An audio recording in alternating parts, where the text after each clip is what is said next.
Welcome to Champion Minded, the podcast for those who aim for excellence, not only in the sports arena, but in life. My name is Allistair, author, speaker, mindset and performance coach, and my goal is to help you unleash your unlimited potential and provide you with the tools to achieve greatness. Are you ready to become champion minded? Then let's do this. Hey everybody, welcome to the Champion Minded podcast, or welcome back to it. I'm Allistair McCaw. It is the Christmas edition. It's the 26th of December 2019 today, and it's almost at the end of another decade. Can you believe it, guys? I don't know about you, but the older you get, it just seems life flies by. And you know what, guys? Life is short. And if there's one thing that I've learned this year more than ever is don't put off your goals. Don't procrastinate. Stop talking about them and take action of what you want to do. You know, give up wish lists and have to-do lists or get done lists. I mean, I'm going to encourage you to do that in 2020, but life is short. You know, make that call. Ask that person out. Send that application. Enroll for that study or that course you want to do. Stop putting things off, guys. So that's a little bit of a message before we start today's podcast. It's, as I said, it's in December. We're in the middle of the English Premiership football competition, and of course there's a game today. There's games today, being Boxing Day. Of course, Boxing Day, a term used in the UK. And one of the things that has always fascinated me is the different styles of leadership and management within the Premiership. And well, not just in the Premiership, but in sports and in football, regardless of what level it is. But obviously the Premiership is probably the most watched competition in the world when it comes to football. And those managers, coaches, are in the spotlight every single week. You know, in today's world of social media, Twitter, Facebook, live Facebook, you name it, there's just no hiding away. We have more access to the opinions of these coaches, these managers, their behaviors. You know, in the past, we've just seen how some managers deal with pressure and some that don't deal with it at all. I mean, I can just think about back to Manchester United through Louis van Gaal and Jose Mourinho. Those are very, very tough times and a very high-pressured times in a big club. And we saw even the quality of two managers of Jose Mourinho and Louis van Gaal crack under the pressure, if you like. You know, guys, so it's in leadership, it is really about handling the pressure moments, because your players, your team are going to be looking to you as the example of how you deal with turbulent times, with adversity, with difficulty, with setbacks. How do you deal with that? That is a very, very important part and trait of a great leader, is being the calm in the storm and being that example. So in today's podcast, I want to cover a few different styles of some of the managers out there. Now, if you're listening to this in the United States or somewhere else besides United Kingdom, they use the term manager in English football, and they really are the head coach, if you want to say, but it's a different terminology to they use in the rest of the world. For example, in American football and baseball and rugby, for example, always refer to the coach. So when I refer to manager, I am really talking about that head coach position. And I'm going to start this podcast with obviously the leaders of the Premiership division right now, Liverpool. And that has been an incredibly interesting last 4 years of Klopp's management style. Now, I'd known Klopp way before he came to Liverpool. Obviously, his great work at Mainz, his work at Borussia Dortmund, for example, where he had that proven track record to land one of the biggest jobs in the world. But he said at the beginning of his venture and starting with Liverpool that he needed 4 years before they could win a trophy, and he's delivered that. He's in his fourth year now with Liverpool, where they've just won the World Club Championships in Qatar. That was last week. They obviously won the Champions League, and of course they're in the running for winning the Premier League. being 10 points ahead. So Klopp, when I think of Jurgen Klopp, four things come to my mind, and I call it the four E's.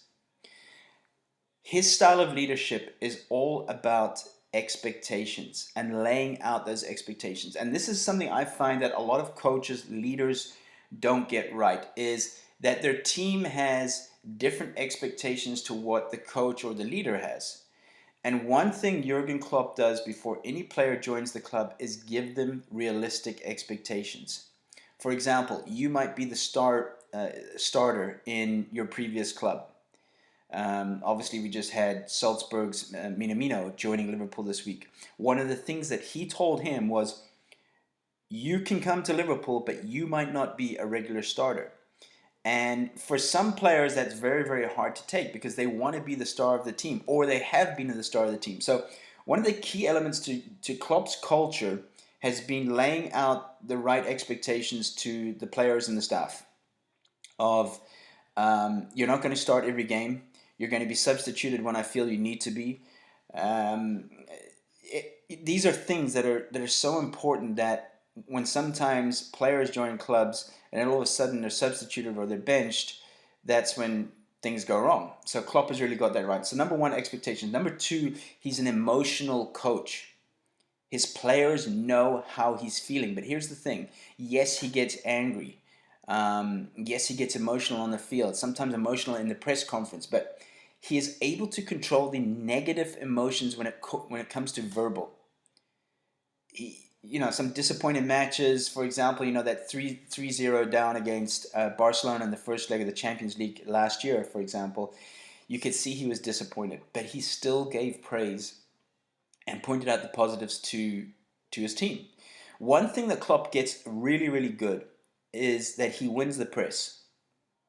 He has a good relationship with journalists, something that Mourinho in the past has struggled with. And we've seen, especially in the United Kingdom and in football, journalism and the press can be so harsh and can be a huge, huge burden to you.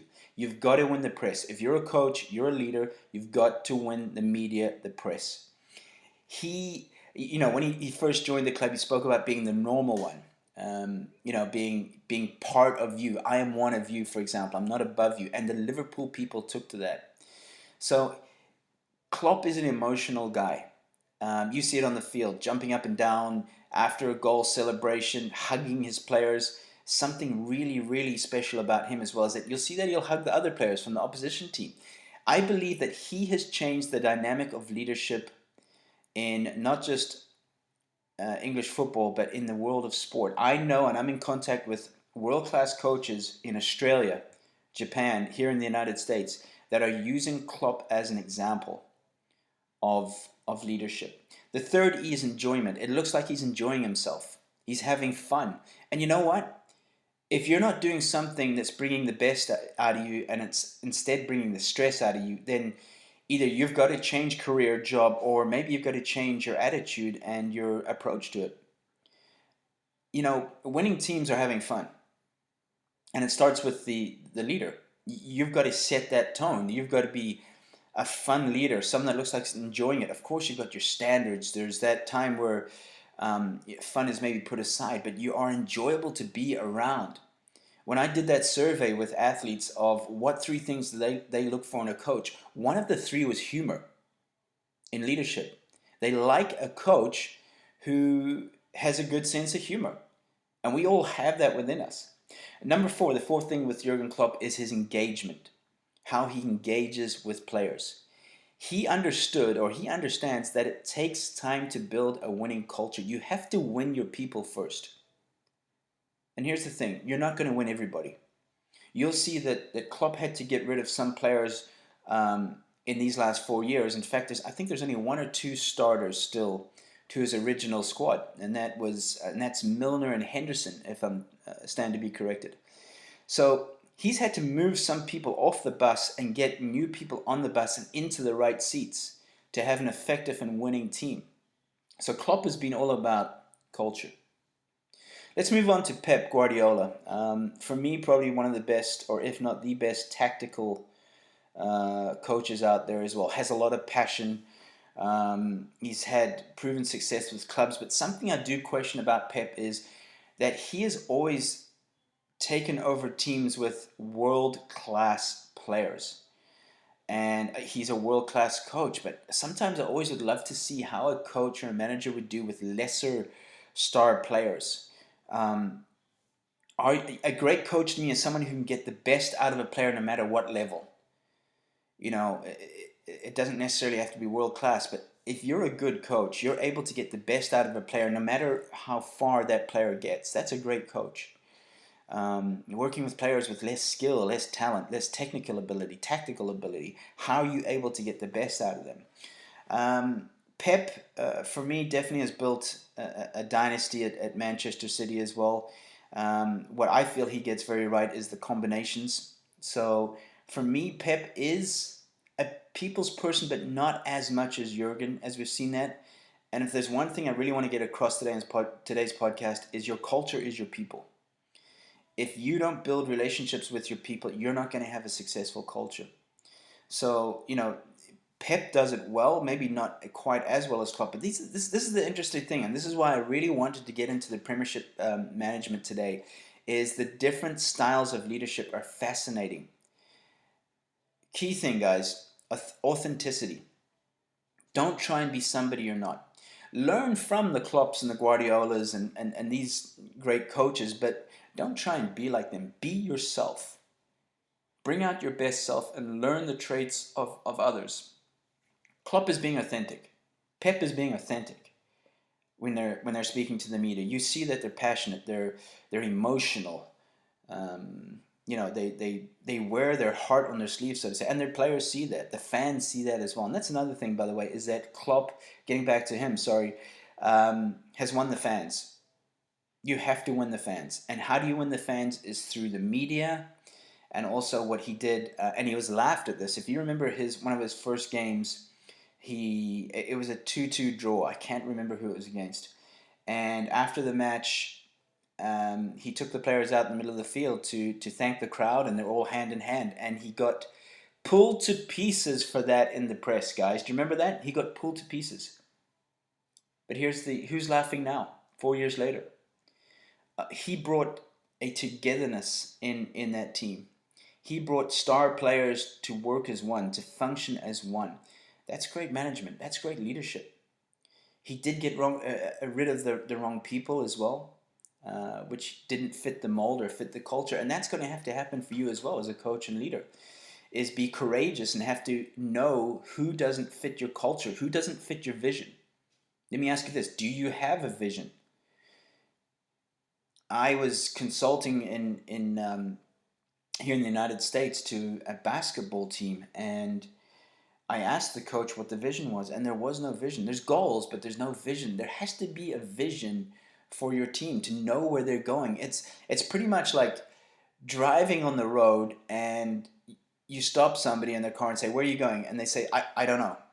It's like crazy, right? They're driving, but they don't exactly know where their destination is. So they have to have a vision for that. Let's look at Jose Mourinho. And a question I got 2 weeks ago, I did a webinar, a soccer webinar. I'm going to use the term soccer here because I'm in the United States, which I know the rest of the world don't take fairly to, but forgive me here.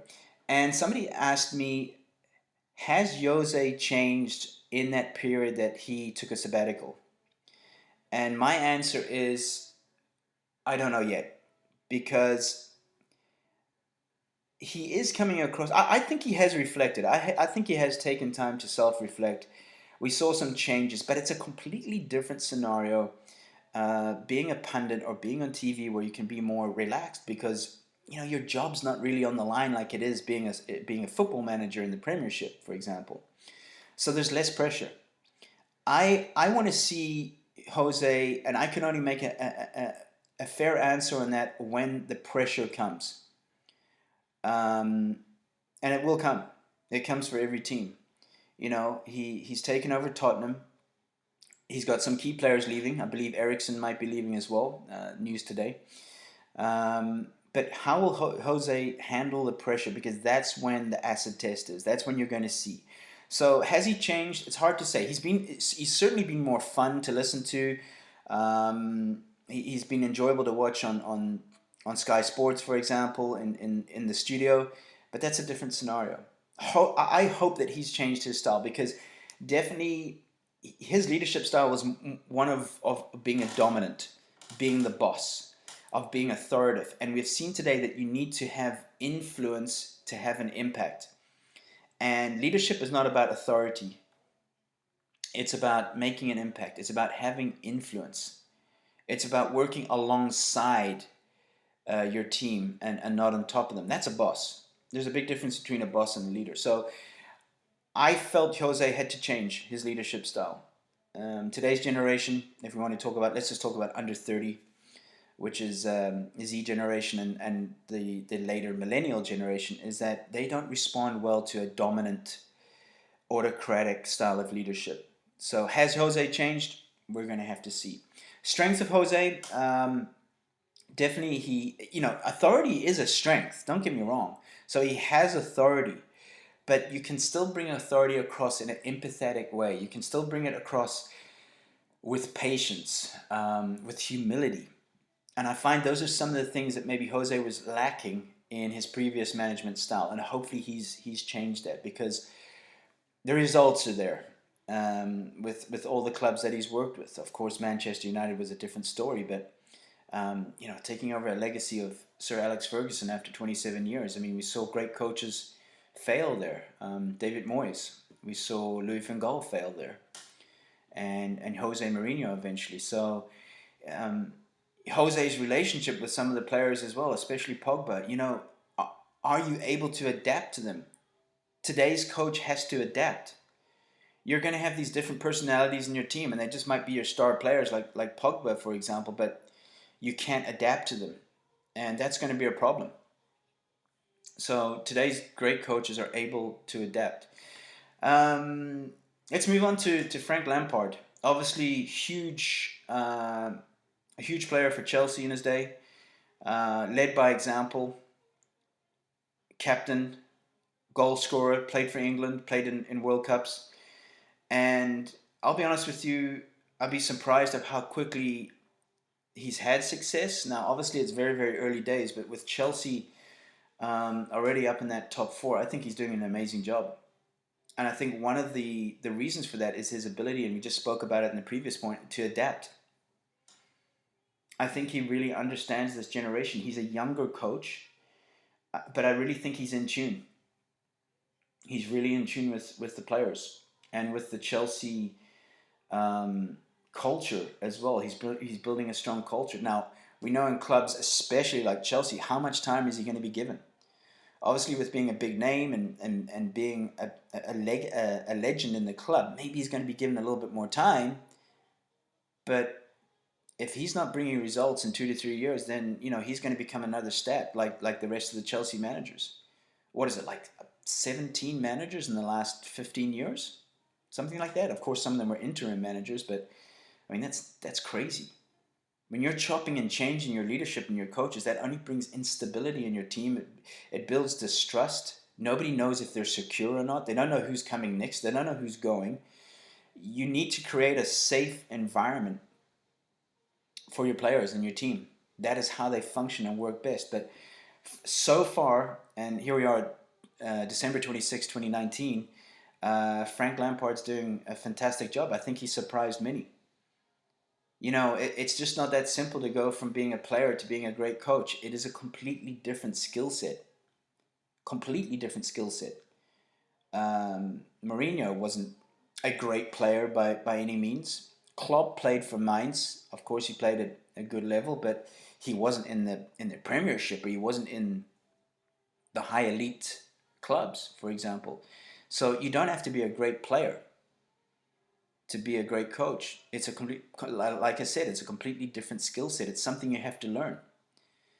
It's like playing the piano or learning to paint. You have to learn that skill. And I feel that Frank Lampard is definitely someone that is really, really invested in his coaching. I feel he's really invested in his players. I feel he's really invested in building relationships, and I feel that's one of the things that he's getting right. But time will tell. Um, Ole Gunnar Solskjaer at Manchester United was brought in as interim manager in the beginning. Got off to an amazing start. He took over from Jose. Um, my opinion there is obviously the players had fallen out with Jose. His style of leadership, as we spoke about, very autocratic, very dominant. You can almost call it brutal at first. No one was safe in that environment. And when Ole came in, he was basically at like, guys, I want you to play how you want to play. Go out there, express yourselves. And I think they got off to eight games without a loss. And that was the start of his management there at Manchester, which was a relief, obviously. But did they make a decision too early in making him the head coach? Because that honeymoon period finishes very quickly. Your skills will always be revealed in the long term. Your skills will always be revealed under pressure. You're not going to be judged for your leadership skills or your culture when things are going great. You're going to be judged for your leadership skills and the strength of your culture when things are not going great, when things are going bad. As a leader, how are you stepping up and how are you supporting your team and how are you moving forwards from the challenges and the adversity, for example?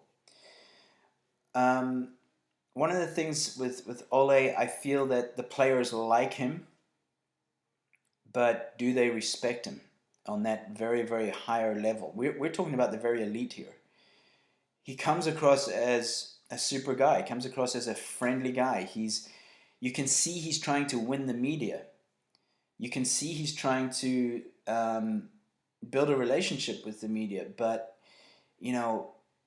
this is a very, very cutthroat business in coaching and management, especially at the higher levels. It's a business.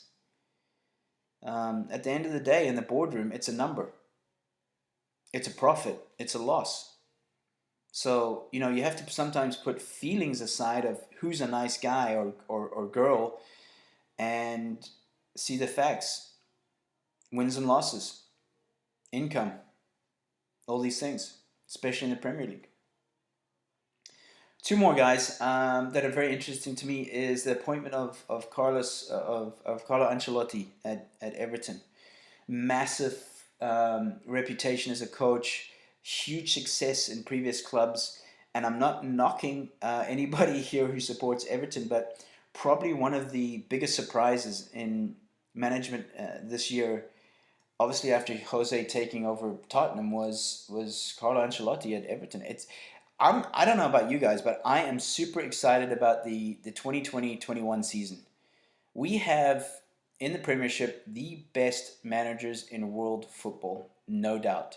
I'm also excited that maybe Leeds come up as well with the name is just passed me. Or is it Biella of Leeds? Great coaches, great managers. It's just so fascinating. We can learn so much from watching their style. I encourage you, if you're a leader or a coach, is to watch their press conferences, to watch their interactions with the players, with the fans, with how they control themselves on the field, for example.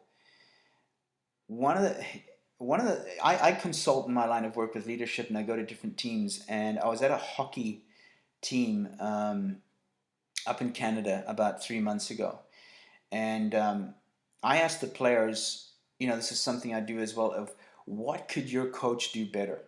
And it takes a coach with a lot of humility and confidence to let me go into that area and ask the players, what can your coach do better? And one of the key things that stuck out, and it's not just at this particular one that I was consulting at, but most teams, is the coach shows negative emotions at times where we need him or her to be positive. Yes, you're going to be disappointed. The team are not performing well. You're 2-0 down, whatever it may be. But you need to be their example of strength and optimism and positivity when things are going wrong. You need to be that energy. You need to bring that energy when that energy is down. That is your job as a leader and coach, and your staff as well, is to bring the energy that your team needs. believe me, they're just twice as disappointed as you are the fact that they're not performing well or they're down a goal or whatever it may be. But be that coach that brings positivity and energy, that great energy that your team needs. Last thing on Ancelotti, it's going to be interesting at Everton. At the end of Napoli, he did fall out with certain players and the board as well. So it's going to be interesting to know where that one goes. But a huge reputation. If he is allowed to open the checkbook and bring in some players, that will be interesting as well. So obviously with the transfer window in January, which is only just 2 weeks away, well, a week or 2 weeks away, that's going to be interesting. Who goes along there with Ancelotti? Maybe Mertens. Maybe Mertens from Napoli wants a change, wants to come to the Premiership. This could be his opportunity.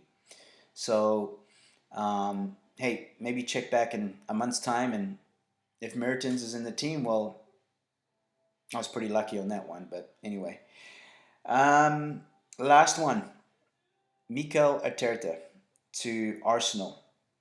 Man, I think if I think back to this season in the Premiership, it has probably been the most turbulent, interesting, disruptive season in the history that I can remember. So many chops and changes, so many big clubs struggling. And guys, it all comes down to leadership and culture. It really does. Not just in the team, but in the boardroom as well. You know, with the decisions that are being made in the boardroom. But Arsenal, obviously, again, we've seen it with Manchester United. 27 years under Ferguson, the difficulty of the next few years. I think it's been 6 years since Alex Ferguson left. Still, Manchester United are struggling with proper leadership.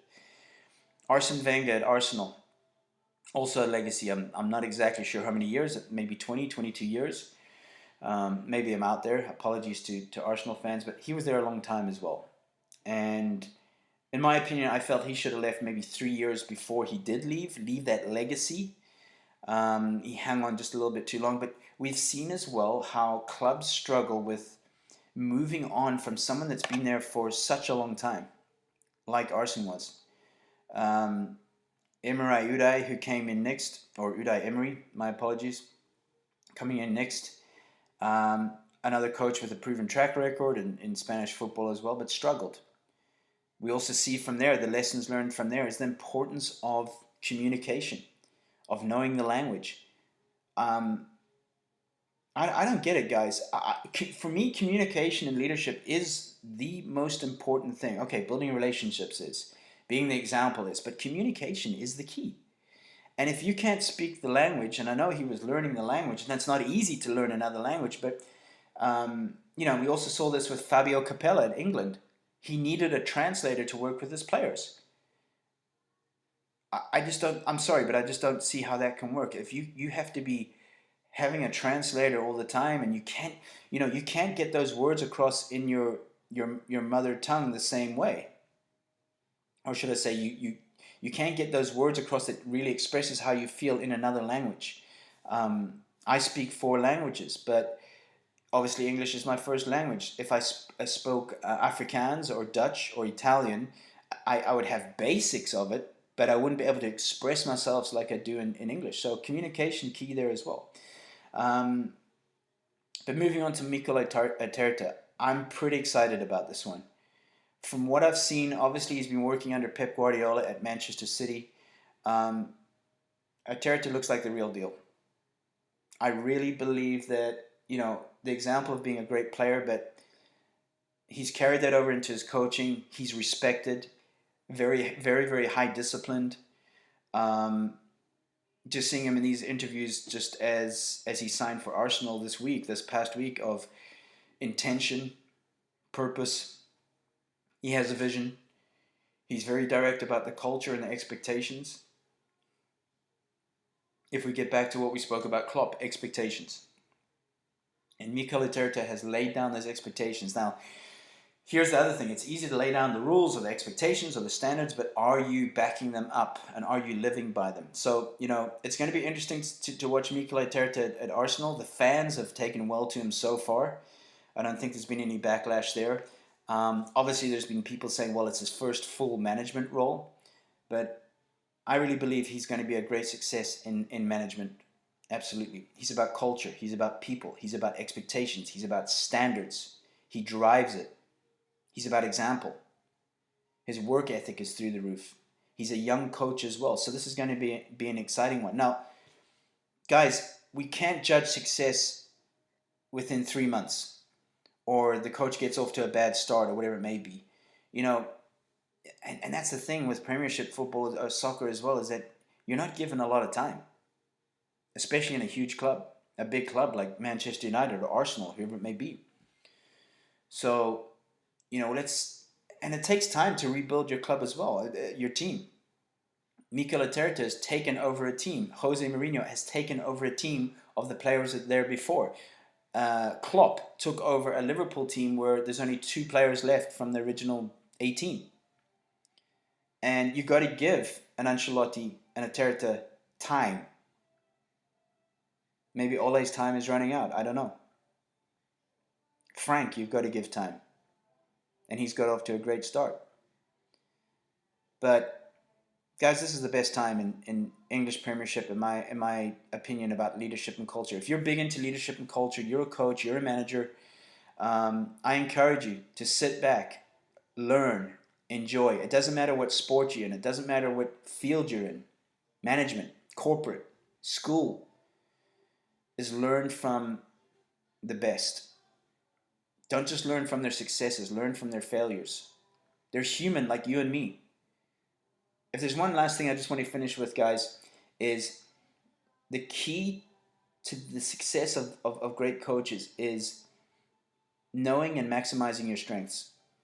If you've got a great sense of humor, bring it. If you're great in the technical side, tactical, bring it. But don't forget to learn those other things that are important, like being able to adapt, being a great communicator, having patience, making sure that your players know that you care for them. Those are key attributes. Okay? So maximize your strengths, know what your strengths are, work on your weaknesses.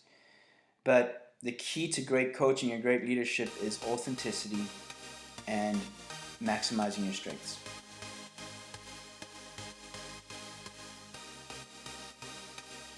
So that's it, guys. The Christmas edition of the Champion Minded podcast. It's on leadership and culture in the Premiership. Football, even if you're not a huge fan of football, soccer, wherever you are in the world and you want to call it, is learn from great leadership and great coaches, regardless of what sport you're in. Don't be a blinker coach. Don't be a blinker leader, with things over your eyes and cotton wool in your ears. Is open yourself to learning from other coaches and other sports and other fields, for example. I've learned from ballet. I've learned from the corporate world. I've all these experiences. Leadership is everywhere. So I encourage you to learn, to look, to grow, to think, and most of all, to enjoy what you're doing. So until next year, 2020, guys, we're at the end of the decade here. I wish you a Merry Christmas and a Happy New Year.